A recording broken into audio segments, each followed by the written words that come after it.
So now let's look at what we call decision matrices, where we are building up a matrix that will take into account more complex decisions, not only the linear model. So let's first look at what we know we saw before many times, the idea of multi-class classification. And so how can we do this with ensembles, with weighted vote? It's basically an extension of what we saw just before with the binary classifiers, but now we have the HJI. So that means that we are looking, for example, for HI bar, which is a decision for class I from the ensemble. And we are looking at the decision for class I from member J. And we have a weight here that can be assigned differently according to the class and the member. So we can even adjust the performance or the decision of the ensemble based on the per class performance of each member. And then the decision will be encoded in a decision matrix. You know, this is simply to take all Wij values and put that in a decision that will integrate everything, that will allow to make decision, I would say, directly. And in fact, if we are looking at simple models for multi-class classification from binary models, we have the one against all classification that you know well. So basically, this is the example with 4 classes. So we have 4 classes, we have 4 members. But this is equivalent. In fact, with one against all, we train 1 model per class. And the way it is trained is basically to state, okay, for the first model, we look at the first column and we say, okay, this model is trained on positive for class 1, negative for class 2, 3, 4. Likewise, for the second member, the second member is assigned to class 2. So basically, it's positive for class 2, negative for everything else. Likewise, for the third one, which is for the third class, and the fourth one, which is for the fourth class. Here we can see that ambiguity, when we have a basic classifier, one of these 4 classifiers that is making a decision, we will get 2 values with H bar equal to 0. So basically, we will need to remove ambiguity between these 2 classes because one classifier is making a mistake over this decision. So the point here is that there is too much similarity between the codes. Every time there is only 2 bits of difference. In this 4x4 matrix, it seems to be okay. But if we go with much bigger cases, with like 100 classes, the matrix will only differ from 2 elements. All the other elements will be the same. So this leads to low Hamming distance, and that is not really good. Hamming distance between the lines.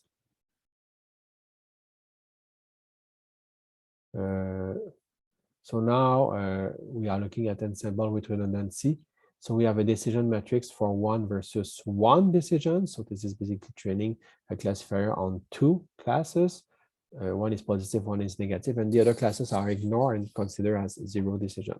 So we have an example here with 4 classes, and that leads us to 6 individual models that are trained pairwise, like 1 versus 2, 1 versus 2. This is 1 versus 2, 1 versus 3, 1 versus 4, 2 versus 3, 2, 4, 3, 4. So these are the 6 different combinations while we are comparing every member, every class with another one. A value of Wij0 means that we are ignoring the decision here. We just don't use the output of that classifier for a given class. So an error in a basic classifier does not necessarily imply ambiguity. It's not always ambiguous, but it is often. And what we see here is that as we increase the number of classes K, the number of models L required grows quadratically. So that can be quickly a problem with 100 of classes. So we can generalize this even with what we call error correcting output codes. So these are, I would say, more complex codes that are specifically designed to work with multiple classes in the context of multiple ensemble methods. So we use a decision matrix W that is preset for a given size L. So the size L is set at first. And what we are looking is to maximize the Hamming distance between the lines. So what is the Hamming distance between the lines? Is the number of bits that are different from one line to another.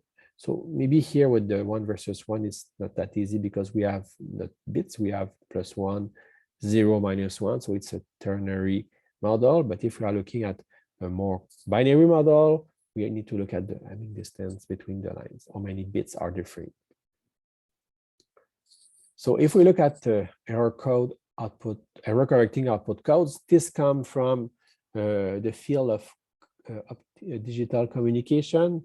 Basically, when we send bits on a channel, what is the channel, we want it to be robust to, for example, corruption of the bits. If there are some 1, 2 bits that has been corrupted by noise, right, by the process in use for communicating, we want this one still be able to capture back what was the right bit here.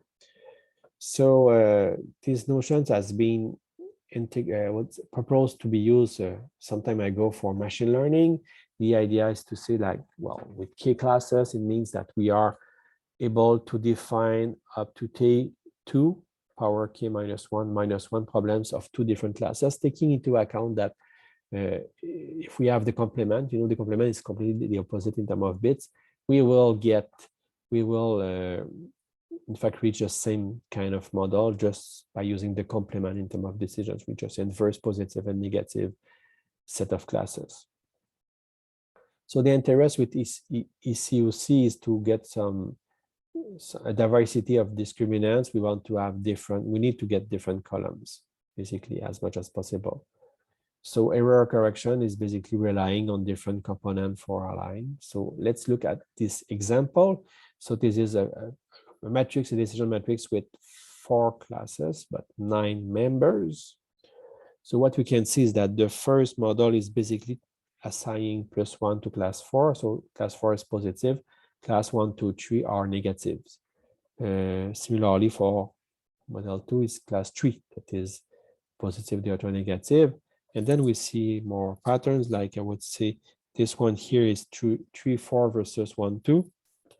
And let's see that one is 1 negative versus 2, 3, 4, for example. Some may notice that, T power K -1 here, what for K equal to 4 is equal to 7, and we have 9. That's true. And in fact, if we just cut it here, we can see that the 7 first members are all different. If you compare pairwise, I don't know, this one with that one, it's really not just a question of complement, just inverting all the sign and everything will be equivalent. We have some differences between this one, +1 and -1, but all the rest is similar. So if we do complement, we still have one difference here. So these are all different. But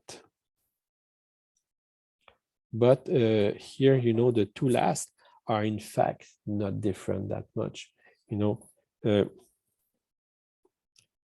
This one is relating to that one. So these 2 here, the 6th column and the 8th column are in fact equivalent up to inversion of the sign in terms of decisions.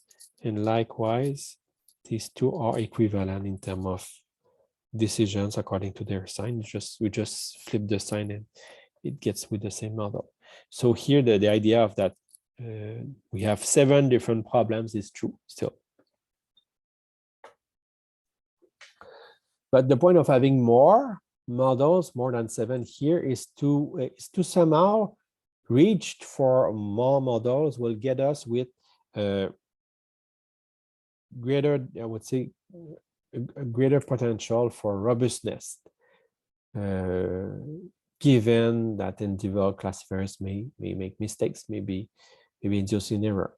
So we see here that in fact the minimum difference, the Hamming distance between each pair of lines. So if you compare like line 1 with line 2, if we are looking at the values, we see, okay, the first is the same. We have 1 difference here, 2 difference here, 3, 4, 5, 6. So we have a Hamming distance of 6 because the 3 first values are the same, but the 6 last are different. And if we look at this pairwise, 1 versus 2, 1 versus 3, 2 versus 4, 1 versus 4, 2 versus 4, 2 2 versus 3, 3 versus 4, for example. We will compare all these different pairs, and we will see that in the minimum difference, we want to maximize that minimum difference at the mean distance to achieve the best results. So with this configuration, where we know that the minimum mean distance is equal to 5, we can tolerate up to 2 basic classifiers errors. So if there are 2 classifiers that are over the 9 that are misclassifying the sample, we will still correctly classify the sample in our ensemble. So we simply assign the class for the maximum HI bar. So I would say over all the different classes, we will pick the one that has the highest H bar I. And in fact, we can normalize these probabilities because we know the number of ensemble. And if we assume that the individual members are providing values between -1 and 1, we can normalize everything to get a value between 0 and 1 and interpret this as a probability, because an ensemble decision, in some cases like the one here, can be used to estimate the confidence or the decision probability. And the choice of value W in that matrix are quite arbitrary. You know, some cases, I would say some differences between the models can be more difficult than the others, according to the problem we are looking for. You know, differentiating, I would say, cars from truck is likely to be more difficult than differentiating cars from cats. So I would say building up our model accordingly should help.